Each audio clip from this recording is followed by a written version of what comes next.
मग अशी सांगितलं ना, वाटलं की बसायचं. त्याच्यामुळं जास्त स्वतःचं ध्यान, म्युझिक नाही, अफर्मेशन्स नाही, काहीही नाही त्याच्यामुळं. आणि महत्त्वाचा आत्ताचा माझा अनुभव सांगायचा 8 दिवसापूर्वीचा. वाशी तालुक्यामध्ये स्नेहमेळावा ठेवलेला होता. आता राजकीय चालू आहे घडामोडी सगळीकडं, तर त्याच्यामध्ये वाशीतीलच एका व्यक्तीने, म्हणजे मोठे नेते आहेत ते, त्यांनी ठेवलेला होता मराठा समाजाचा. तर त्याच्यामध्ये ऑन दी स्पॉट स्टेजवर त्या माझ्या मैत्रिणी आहेत, त्यांच्या मिसेस आहेत त्या म्हणल्या महिलांच्या वतीने अंजली बोलायला कुणीच नाही, तर तुम्ही बोला उठून. मी म्हणलं दीदी, मी त्यांना दीदी बोलते, दीदी केलाय ना अंजली उठायला बोलायला म्हणून. दीदी असं कसं म्हणलं, उठा म्हणल्या.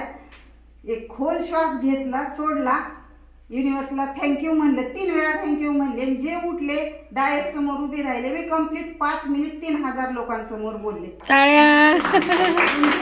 4-5 जेंट्स असतात. ग्रॅटिट्यूड.